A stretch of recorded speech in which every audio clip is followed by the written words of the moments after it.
नमस्कार विद्यार्थियों। आज हम तर्क संग्रह में क्रम प्राप्त काल और दिग निरूपण के बारे में पढ़ेंगे। अब तक हम पृथ्वी, जल, तेज, वायु और आकाश के बारे में अध्ययन कर चुके हैं। अब क्रम प्राप्त काल के बारे में पढ़ते हैं। तर्क संग्रहकार लिखते हैं, अतीतादि व्यवहार हेतु कालः स च एको विभुर्नित्यश्च। अतीत आदि, आदि पद से हम जितने भी काल के प्रकार हैं उनका ग्रहण करेंगे। काल वही है जिसको हम समय बोलते हैं। तो समय 3 प्रकार का मानते हैं हम, अतीत, वर्तमान और भविष्य इत्यादि के व्यवहार का जो हेतु यानी जो कारण है वह काल कहलाता है। ये तो सामान्य बात है कि हम समय को समझते हैं, समय को जानते हैं और हम व्यवहार में भी करते हैं कि आज मैंने ऐसा किया, पूर्व समय में या भूतकाल में मैंने ऐसा कर चुकी हूँ और भविष्य में मैं ऐसा बनने की मेरी इच्छा है, मैं ऐसा बनूँगा, मैं ऐसा बनूँगी, मैं ऐसा करूँगा। इस प्रकार का भूत, भविष्य और वर्तमान को दृष्टिगत रखते हुए हम अपने व्यवहारों को बताते हैं। लेकिन तर्क संग्रहकार लिखते हैं और जो वास्तविकता है वो यह है कि वह केवल एक ही है, विभू है और नित्य है। हम ऐसा समझते हैं कि समय अभी था और वह समय चला गया, जबकि ऐसा ये सिर्फ हमारे व्यवहार को दृष्टिगत रखते हुए हम बोलते हैं कि हम किस प्रकार से व्यवहार करें। ऐसी समय का जो विच्छेद हम करते हैं वो सिर्फ हम हमारे व्यवहार को सुगम बनाने के लिए करते हैं, पर वस्तु स्थिति यह है कि काल किसी भी भूत, भविष्य और वर्तमान में बटा हुआ नहीं है। ये दृष्टिकोण सिर्फ अपेक्षा से है। हम इस समय हुए हैं, इस शताब्दी में, इस काल में हुए हैं हम, इसलिए यह हमारे लिए वर्तमान है। हमारे से जो पहले होकर चले गए हैं वो भूतकाल के थे और जो समय अब आएगा वो हमारे लिए भविष्य का है। किंतु जो लोग चले गए उनके लिए वो समय वर्तमान था और उससे पहले का समय भूतकाल था और हमारा वाला जो समय है उनके लिए वो भविष्य का था। तो यह सब चीज़ें हम जब विचार करते हैं तो हम ये समझते हैं कि ये सब केवल व्यवहार को दृष्टिगत रखते हुए अपेक्षा से समय का विभाजन किया गया है, उसे भूत, भविष्य और वर्तमान में विभाजित किया है ताकि हम सरलता से व्यवहार कर पाएँ, किसी भी चीज़ को सरलता से समझा पाएँ।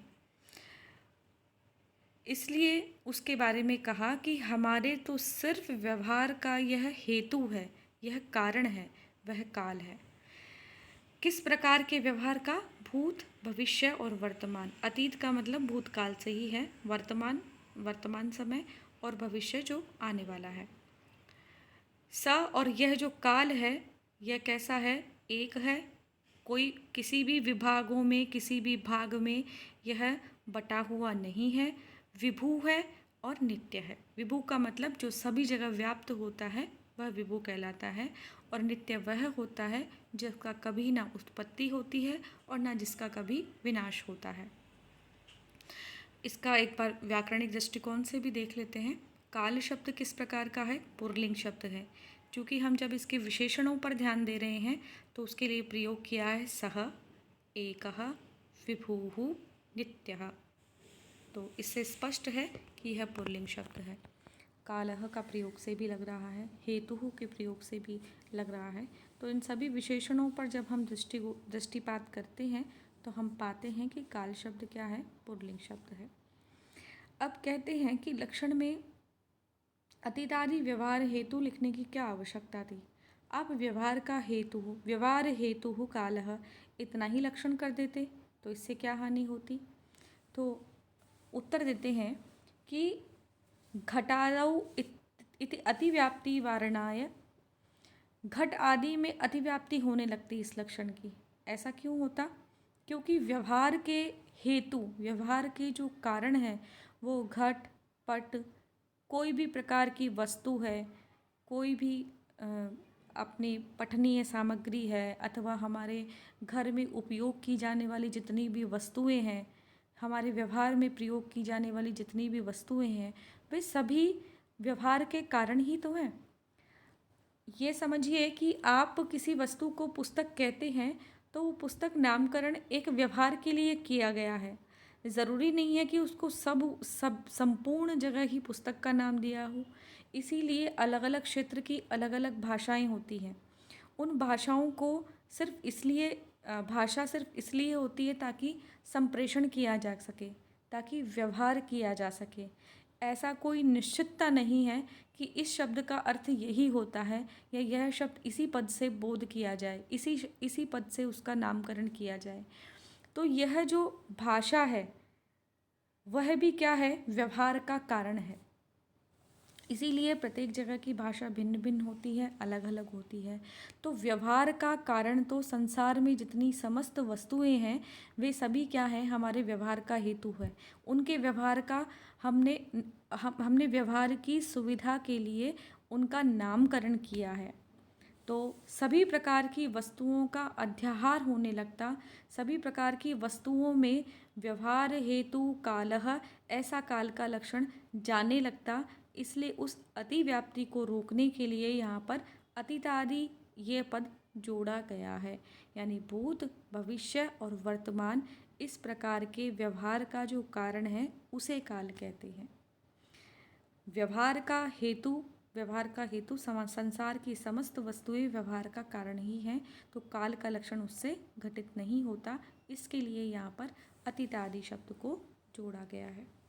व्यवहार का अर्थ क्या है, कोई भी शब्द प्रयोग अथवा बोलना।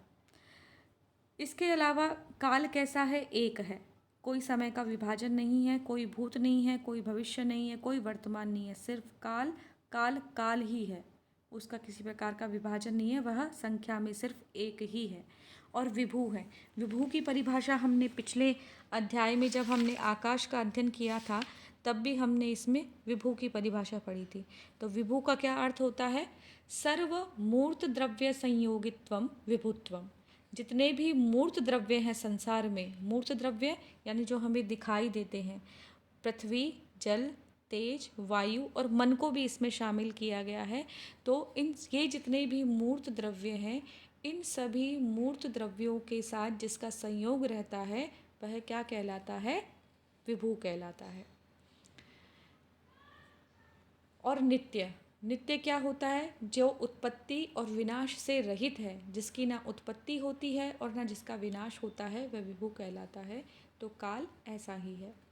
अब काल चूँकि एक द्रव्य है, एक पदार्थ है, तो काल में कौन कौन से गुण रहते हैं, तो काल में संख्या रहता है, परिमाण रहता है, पृथक्त्व यानी अलग रहना, संयोग यानी जुड़ना, ये 5 गुण काल में रहते हैं। संख्या, परिमाण, पृथक्त्व, संयोग और विभाग, ये 5 गुण क्या हैं,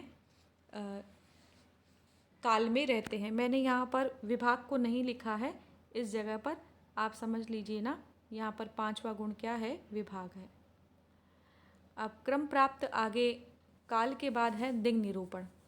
दिङ् का अर्थ होता है दिशा। दिशा के बारे में क्या कहते हैं, प्राच्यादि व्यवहार हेतुर दिक् सा, ये स लिखा हुआ है यहाँ पर, इसको आप सा पढ़े, सा च एका नित्या विभवी च। जो दिङ् है यहाँ पर देखने में नपुंसकलिंग जैसा शब्द लग रहा है, किंतु दिशा शब्द जैसा कि हम व्यवहार करते हैं यह स्त्रीलिंग शब्द है।